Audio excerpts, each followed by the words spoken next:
အားလုံးပဲမင်္ဂလာပါခင်ဗျာကျွန်တော် Telegram blog ကနေပြောပြလိုက်ကြည့်လိုက်ပါတယ်ဒီနေ့မှာတော့ game ဆော့ပြီးပတ်သက်ရှာနေတဲ့ဒီအတွက်တကယ်ပတ်သက်ရတဲ့ game လေးတစ်ခုကြောင်းပြောပြပေးသွားမှာဖြစ်ပါတယ်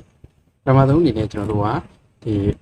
Play Store သွားမှာပေါ့နော် Play Store ကိုသွားပြီးကျွန်တော်တို့က CCAP ဆိုပြီးရလိုက်ပါတော့ CCAP ဆိုပြီးရရှာလိုက်လို့ရှိရင်ကျွန်တော်တို့ကဒီ game လေးကိုတွေ့မှာဖြစ်ပါတယ်ဒီ game လေးကိုတွေ့ပြီဆိုရင်တော့ကျွန်တော် download ဆွဲလိုက်ပါတော့ကျွန်တော်က download ဆွဲပြီးသားပြတဲ့အတွက် play ကိုတခါနေလိုက်မယ်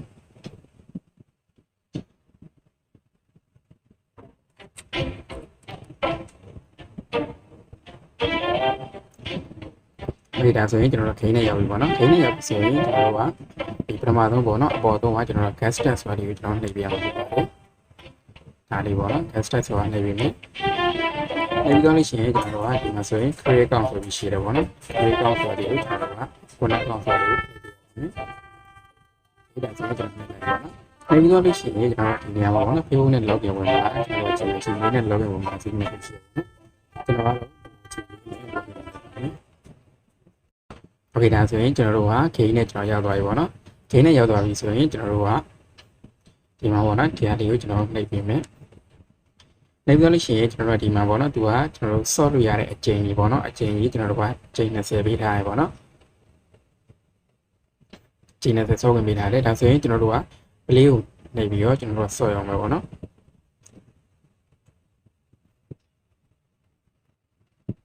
ပေးတာဆိုရင်ကျွန်တော်တို့ဒီ game တစ်ပွဲတော့เนาะကျွန်တော်ဆက်ဆော့ကြည့်ပါမယ်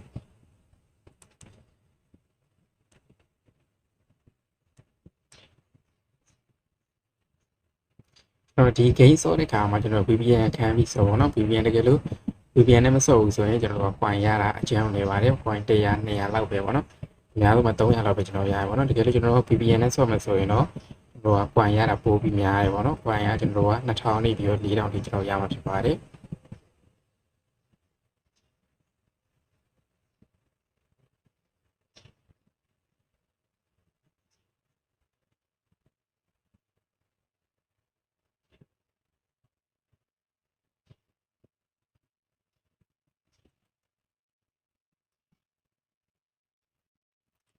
ဂိမ်းကကျွန်တော်တို့ဒီဂိမ်းကအရင်အောင်လွယ်တယ်ပေါ့နော်အရင်အောင်လွယ်တာဖြစ်တဲ့အတွက်ကျွန်တော်တို့က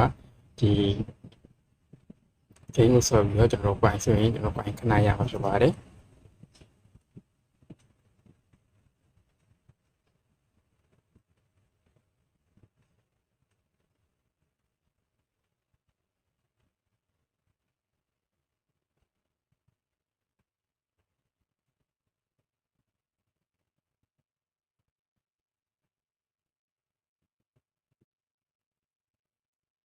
โอเคဒါဆိုရင်ကျွန်တော် game ဆိုတာပြီးသွားပြီပေါ့နော် game ဆိုတာပြီးသွားရင်အောက်ကကျွန်တော်က static skill ဆိုတာလေးကိုကျွန်တော်နှိပ်ပေးမယ်နှိပ်ပြီးလို့ရှိရင်ကျွန်တော်ဒီနေရာမှာဒီ thanks ကိုနှိပ်ပေးလိုက်ပေါ့နော်နှိပ်ပြီးရင်ကျွန်တော်တို့က coin ရဖို့အတွက်ဆိုရင်ဘာလို့မှဆိုရင်ဒီနေရာမှာ forlet ဆိုတဲ့ဒီကောင်လေးကိုကျွန်တော်ကနှိပ်ပေးရပါပေါ့နော်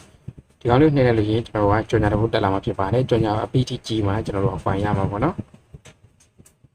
So here's the thing. This game can pay the players because it's sharing advertising revenue with them. Other games have tried something like this, but they always had crazy requirements like you have to earn $5 before cashing out or you have to spend money first. This game does none of that. Look, I've played games for years, and this is the first time I've seen a game genuinely deliver on their promises like this. And the very cool thing about this is the game plays itself in the background. All you need is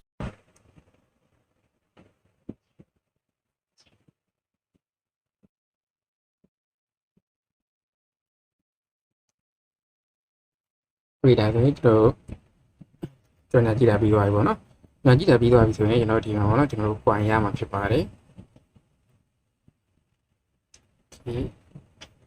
ဒီမှာဆိုရင်ကျွန်တော် coin ပေါ့နော် coin 1522 coin ကျွန်တော်ရရပါတော့ဒီလို VPN ကကျွန်တော်တို့ VPN ကိုအမျိုးမျိုးသုံးပြီးဆော့မယ်ဆိုရင်တော့ဒီနေရာမှာ coin ကကျွန်တော်တို့က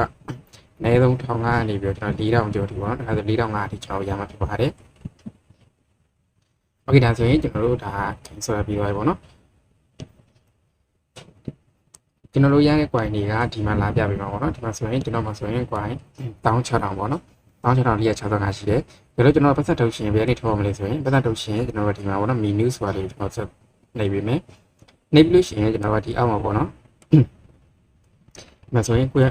coin အရေးတော့ကိုပြပေးတဲ့နေရာလေးပေါ့နော်အဲ့နေရာလေးကိုကျွန်တော်နှိပ်လိုက်ရပါမယ်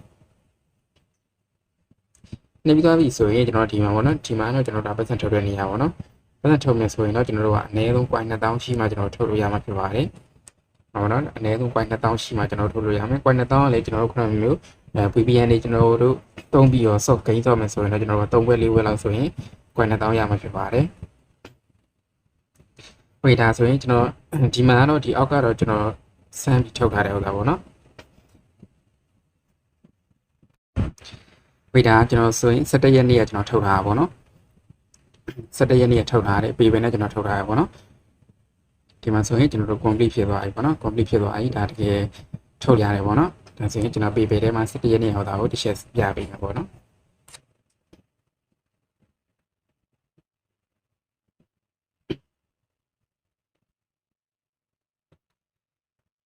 โอเคဒီမှာဆိုရင်ဒါကျွန်တော်ပေပဲတဲ့ပေါ့နော်ပေပဲတဲ့ကို17ရက်နေ့ကကျွန်တော်ခရင်ကနေပြီးထုတ်ထားတယ်ဟောတာပေါ့နော်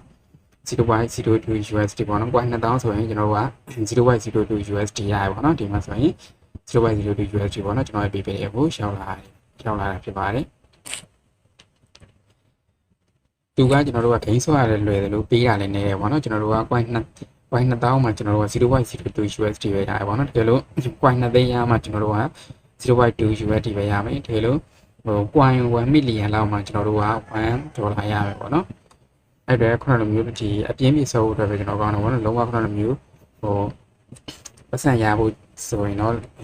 တားရောအောင်မပေးဘူးဗောနော်ကျွန်တော်တို့ခုနအပြင်းပြေဆော့ပြီးတော့ဒီဒေါ်လာအတူစားလေးစုမယ်ဆိုရင်တော့ကျွန်တော်တို့ဒီ gain လေးကတကယ်ရတဲ့ gain လေးဖြစ်တဲ့အတွက်တင်ပေးတာဖြစ်ပါတယ်VPN ဆိုရင်တော့ကျွန်တော်တို့ကဒီကျွန်တော်လက်ရှိသုံးနေတဲ့ Jam ဆိုတဲ့ VPN ဗောနော်ဒီ VPN ကတော့ကျွန်တော်တို့တော်တော်လေးအဆင်ပြေဗောနော်ဒီ gain နဲ့ဆိုရင်